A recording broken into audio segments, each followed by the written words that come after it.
अस्सलामुअलैकुम dear students. Bills of exchange का topic हमारा इन प्रोसेस अकामोडेशन हम कर रहे हैं। तो इस वक्त आज के लेक्चर में हम लोगों ने प्रॉब्लम नंबर 24 जो है वो अटेम्प्ट करना है। तो प्रॉब्लम नंबर 24 और 25 ये दोनों सेम हैं और ज़्यादातर फाइनल एग्जाम में ये क्वेश्चन नंबर 24 जो है वो अराइज हुआ है, वेरी मच इम्पॉर्टेंट। अब अकामोडेशन के हवाले से जो हमारी डिस्कशन चल रही है उसमें हमने ये कहा जी कि 8 स्टेप ऐसे हैं जो क्वेश्चन को अटेम्प्ट करते वक्त कॉमन है। 3 ए पहले बिल ड्रॉ करेगा, डिस्काउंट करवाएगा, कुछ पैसे बी को ट्रांसफ़र करेगा। ये 3 स्टेप ए की तरफ से आएंगे। अब यही 3 स्टेप बी की तरफ से जाएंगे तो बी बिल ड्रॉ करेगा, डिस्काउंट करवाएगा और पैसे जो है वो ए को ट्रांसफ़र करेगा। 3 बी की तरफ से आ गए तो 3 ए के और 3 बी के, ये हो गए 6 स्टेप। फिर वो बताएगा कि दोनों पार्टीज़ में से कोई एक पार्टी है जो इंसॉल्वेंट हो गई है, राइट। तो इंसॉल्वेंसी के फिर 2 स्टेप हो जाएंगे। पहले बिल को डिसऑनर करेंगे और दूसरे स्टेप में इंसॉल्वेंट पर्सन का लेजर बना के उसके साथ फाइनल सेटलमेंट करेंगे, राइट। अब देखें क्वेश्चन नंबर 20 से लेके 25 तक ये क्वेश्चन इस पैटर्न पे मौजूद हैं। तो 20 से ऑनवर्ड जितने भी क्वेश्चन हमने किए उसमें क्या था, अब 24 की मेन चीज़ क्या है, थीम क्या है, इसमें करना क्या है, इसमें वो चीज़ है वो देखनी है हमने, और वो है डिस्काउंट की कैलकुलेशन। अब देखें अभी तक जो हमने सवाल किया उसमें ये है, ए ने बिल ड्रॉ किया, डिस्काउंट करवाया, आधे पैसे बी को भेजे, राइट। फिर जो बी है वो भी बिल ड्रॉ कर देता है, डिस्काउंट करवाता है, पैसे भेज देता है। अब जो सेकंड वाली पार्टी है उसके बिल ड्रॉ करने की रीज़न क्या बनी, अभी तक के क्वेश्चन में ये उसने नहीं बताया था। मींस ए ने ड्रॉ किया तो बी ने भी ड्रॉ कर दिया। अब क्वेश्चन नंबर 24 में मेन थीम ये है कि ए ने जब बिल ड्रॉ किया, डिस्काउंट करवा के आधे पैसे भेजे, बाकी कितने बच गए, आधे भेज दिए तो बाकी आधे रह गए हैं, ठीक। अब वो कह रहा है जो पार्टी ए है ना वो पार्टी बी को बाकी के आधे पैसे नहीं भेजती है, इस वजह से पार्टी बी बिल ड्रॉ करती है। तो जो हमारी पार्टी बी है ना उसके बिल ड्रॉ करने की बीच में रीज़न आती है क्या, कि पार्टी ए बाकी के पैसे नहीं भेज रही। तो जब ये रीज़न बीच में आ जाए तो फिर हम लोगों के पास डिस्काउंट की कैलकुलेशन जो सी है वो इन्वॉल्व होगी। अब वो कैसे होगी क्वेश्चन को अटेम्प्ट करते हुए देखते हैं। तो बहरहाल इस क्वेश्चन में देखें, सबसे पहले वो इन्फॉर्म कर रहा है कि फैसल ने उमैर पे 5000 का बिल ड्रॉ किया है, उसको उसने 4800 में जाके बैंक से डिस्काउंट करवा लिया है, राइट। डिस्काउंट करवा के जो पैसे मिले हैं उसमें से हाफ अमाउंट 2500 बनती है वो उसने उमैर को ट्रांसफ़र कर दी, ठीक है। 5000 में से हाफ अमाउंट ट्रांसफ़र कर दी, राइट। अब 3 स्टेप फैसल की तरफ से हो गए, अब यही 3 स्टेप उमैर की तरफ से आने हैं। लेकिन हमने देखना यह है कि क्या उमैर के बिल ड्रॉ करने की रीज़न तो नहीं है कोई बीच में, वो विद रीज़न ड्रॉ कर रहा है या विदाउट रीज़न ड्रॉ कर रहा है। तो अभी तक के क्वेश्चन में वो विदाउट रीज़न ड्रॉ कर रहा था। अब यहाँ देखें वो क्या कह रहा है, Faisal unable to send the remaining amount to Umair, ठीक है। क्लियर लिखा उसने कि फैसल जो है ना उसने आधे भेजे थे ना, बाकी जो आधे रह गए हैं वो नहीं भेजे, इस वजह से फिर उमैर ने 3600 का बिल ड्रॉ किया, 3500 में उसने उसको डिस्काउंट करवाया और डिस्काउंट करवा के जो पैसे मिले हैं उसमें से 900 उसने फैसल को भेज दिए, ठीक। तो सेकंड पार्टी उमैर के बिल ड्रॉ करने की रीज़न आ गई। तो अब इस रीज़न की वजह से हमें ये जो हम छठी एंट्री करेंगे ना डिस्काउंट की, वहाँ पे कैलकुलेशन इन्वॉल्व होगी। वो कैसे होगी वही देखनी है बस हम लोगों ने, ठीक। फिर उसके बाद वो बता रहा है कि जो फैसल है ना वो इंसॉल्वेंट हो गया है और आपको उससे थोड़ी बहुत रिकवरी हो गई है। तो अब बेटे क्वेश्चन को स्टार्ट करते हैं। तो सबसे पहले यहाँ जगह journal of Faisal, journal of Umair, right.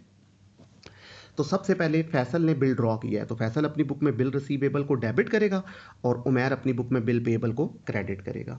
अब इसके पास क्रेडिट टाइटल नहीं है, ये उमैर को क्रेडिट करेगा, उमैर के पास डेबिट टाइटल नहीं है, वो फैसल को डेबिट कर लेगा।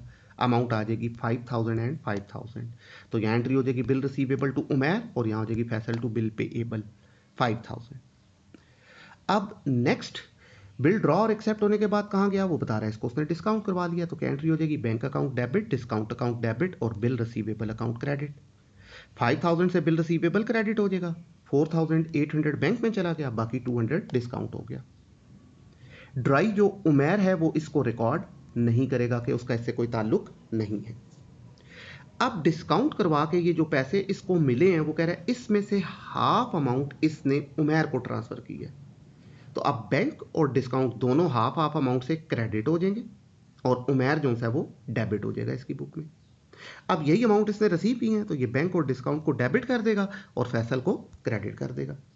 अब अमाउंट्स कैसे आएंगी बेटे, सेकंड एंट्री में देखें, ये बैंक डेबिट हुआ था 4800 से, इसको हाफ करें तो 2400 बैंक को चला गया क्रेडिट में तीसरी एंट्री में। डिस्काउंट टोटल 200 था, इसको हाफ करें तो 100 पीस डिस्काउंट को क्रेडिट चला गया। दोनों को ऐड अप करें तो इनका सम बन जाता है 2500, वो उमैर को चला गया। या बिल रिसीवेबल की अमाउंट थी 5000, इसको हाफ करें तो ये 2500 आ जाएगा। अब यही अमाउंट जो सी है वो उमैर ने रिसीव कर ली। तो ये फैसल की तरफ से 3 स्टेप्स हो गए कंप्लीट। अब यही 3 स्टेप्स उमैर की तरफ से आने हैं, ठीक। और वो क्या है कि अब उमैर बिल ड्रॉ करेगा, डिस्काउंट करवाएगा और पैसे फैसल को भेजेगा। तो अब उमैर के बिल ड्रॉ करने के बीच में रीजन आई क्या कि 5000 में से 2500 रुपए जो से हैं वो फैसल ने उमैर को भेज दिए, बाकी पैसे नहीं भेजे, इस वजह से बिल ड्रॉ हुआ है। तो लें बेटे, आप बिल को ड्रॉ करते हैं तो उमैर अपनी बुक में बिल रिसीवेबल को डेबिट करेगा और फैसल अपनी बुक में बिल पेएबल को क्रेडिट करेगा। अब फैसल के पास डेबिट वाला टाइटल नहीं है, वो उमैर को डेबिट कर लेगा, और उमैर के पास क्रेडिट वाला टाइटल नहीं है, वो फैसल को क्रेडिट कर लेगा। अमाउंट कितनी आ जाएगी बेटे, 3600, राइट। अब ये जो बिल इसने ड्रॉ किया है इसको उसने जाके बैंक से डिस्काउंट करवा लिया, तो क्या एंट्री हो जाएगी, bank account debit, discount account debit और bill receivable account credit. Bill receivable credit हो जाएगा 3600 से, बैंक डेबिट हो जाएगा 3500 से, और डिस्काउंट कितना हो जाएगा, 100 पीस। अब फैसल इसके अगेंस्ट क्या एंट्री पास करेगा, नो एंट्री के, उसका इससे कोई ताल्लुक नहीं है। अब अगेन वो बता रहा है कि ये जो उमैर को डिस्काउंट करवा के पैसे मिले हैं ना, इस अमाउंट में से उमैर ने 900 पीस फैसल को ट्रांसफर किए हैं, राइट। तो अब बैंक और डिस्काउंट को ये अपनी बुक में क्रेडिट कर लेगा उमैर और डेबिट में रख लेगा फैसल को, ठीक। अब यही अमाउंट्स जो हैं वो फैसल ने रिसीव की हैं, तो वो अपनी बुक में बैंक और डिस्काउंट को डेबिट कर लेगा और उमैर को क्रेडिट कर लेगा, राइट।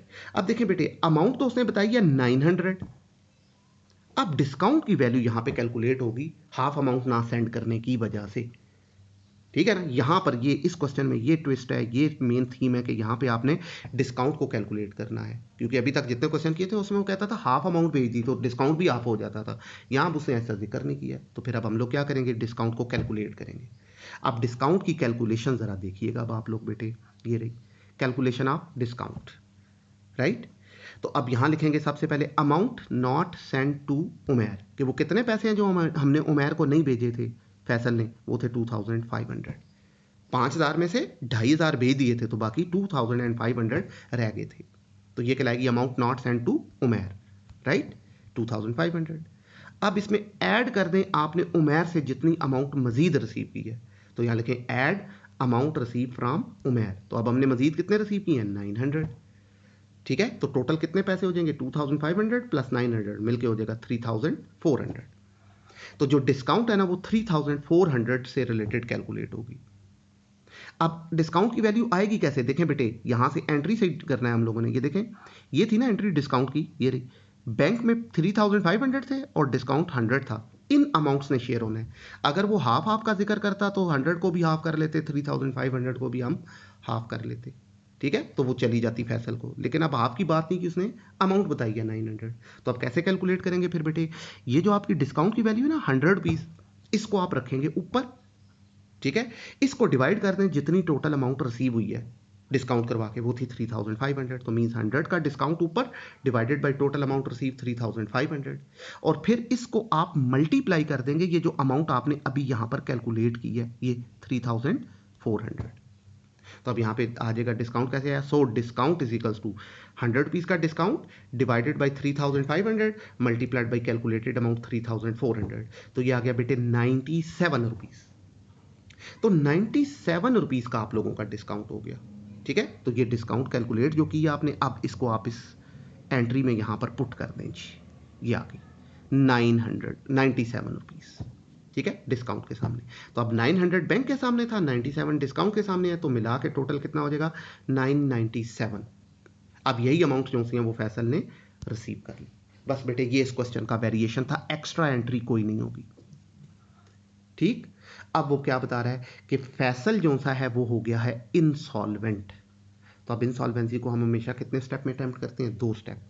पहला स्टेप हम फैसल के बिल को डिसऑनर करेंगे, ठीक है। तो अब फैसल का बिल कौन सा है, यहाँ पर आए फैसल की बुक्स में आए, ये रही जर्नल ऑफ फैसल।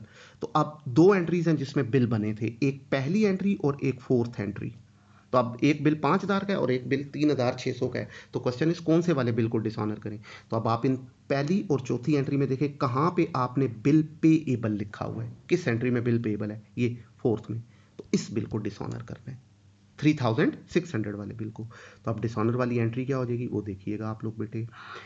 ड्राई अपनी बुक में क्या करेगा, हमेशा पैसे दे चाहे ना दे बिल पेएबल अकाउंट को करेगा डेबिट, राइट। अब पैसे नहीं दिए इसलिए क्रेडिट में आ जाएगा उमेर, और अमाउंट कितनी आ जाएगी 3600।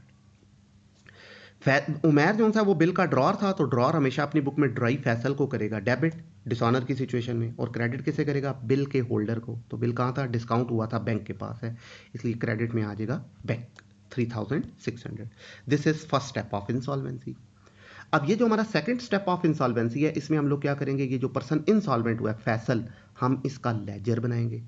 तो फैसल का रिकॉर्ड हमेशा हमें उमेर की बुक में मिलेगा, ठीक है। तो अब आप लेजर बनाएंगे, लेफ्ट कॉर्नर पे डेबिट, राइट कॉर्नर पे क्रेडिट, दरमियान में टॉप पे लिख देंगे फैसल अकाउंट। अब देखें ये रहा पहली एंट्री में, देखें फैसल डेबिट हो गया 5000 रुपये से। तो आप फैसल के अकाउंट की डेबिट साइड पे लिखें 5000 और रीजन में लिखें बिल पेबल के फैसल डेबिट हो गया बिल पेबल की वजह से 5000। उससे अगली एंट्री में आए तो ये देखें फैसल क्रेडिट हो गया है, तो अब अमाउंट क्रेडिट साइड पे अकाउंट में लिखें बैंक 2400 और डिस्काउंट 100, टोटल 2500 हो जाएगा। नेक्स्ट एंट्री में देखिए फैसल क्रेडिट हो गया है बिल रिसीवेबल की वजह से 3600, तो क्रेडिट साइड पे आप लिखेंगे बिल रिसीवेबल अकाउंट 3600। फिर नेक्स्ट एंट्री में देखें फैसल है ही नहीं है, नेक्स्ट एंट्री में देखें ये रहा फैसल डेबिट हो गया, तो अमाउंट डेबिट साइड पे आ जाएगी। तो डेबिट साइड पे आप लिखेंगे बेटे bank account and discount account, bank के सामने 900 और डिस्काउंट के सामने 97, तो टोटल 997 से फैसल डेबिट हो गया। अब नेक्स्ट एंट्री में देखें तो ये रहा फैसल, देखें बेटे ये अगेन डेबिट हो गया है बैंक की वजह से, तो डेबिट साइड पे आप लिखेंगे बैंक 3600, ठीक है। तो ये हमारा लेजर जो है वो हो गया कंप्लीट। अब हम लोग क्या करेंगे, फैसल के अकाउंट को करेंगे क्लोज, राइट। तो अब हमने ये डिस्कस किया हुआ कि इनसॉल्वेंट पर्सन की हमेशा डेबिट साइड का टोटल ज्यादा होगा, क्रेडिट साइड का टोटल कम होगा। तो डेबिट साइड पे ये 9597 है और क्रेडिट साइड पे ये आप लोगों के पास कितना आ रहा है बेटे, ये आ रहा है 6100। तो डिफरेंस लें तो ये आ जाता है हम लोगों के पास कितना 3497। तो अब फैसल से कहा जाएगा, क्योंकि फैसल की डेबिट साइड जाता है, तो फैसल से कहा जाएगा कि जी आप ये अमाउंट हमें अदा करें। तो फैसल चूंकि इंसॉल्वेंट था, आपको सारे पैसे तो उससे मिलेंगे नहीं, राइट। वो बता रहा है इसमें से आपको 40% पैसे मिल रहे हैं, तो आप 3497 का आप 40% लेंगे। कैसे, 3497 मल्टीप्लाइड बाई 40 डिवाइडेड बाई 100, तो ये वैल्यू आ जाएगी बेटे 1399, ठीक है। ये कहलाएगा हमारा कैश, और बाकी 2097 ये पैसे हमें नहीं मिल पाए, ये कहलाएंगे बैड डेट्स, राइट। अब हम लोग इसकी करेंगे एंट्री रिकॉर्ड। तो अब चूंकि फैसल की डेबिट साइड ज्यादा है, इसका मतलब है फैसल ने पैसे देने हैं, तो फिर किसने लेने हैं, उमेर ने। तो जब उमेर पैसे लेगा तो वो अपनी बुक में क्या एंट्री पास करेगा, जितने पैसे उसे रिसीव होंगे उसके लिए वो अपनी बुक में कैश अकाउंट को डेबिट करेगा 1399 से, और वो पैसे जो उसे रिसीव नहीं हुए हैं वो बैड डेट्स के नाम से डेबिट हो जाएंगे 2098 से, और फैसल क्रेडिट हो जाएगा टोटल 3497 से।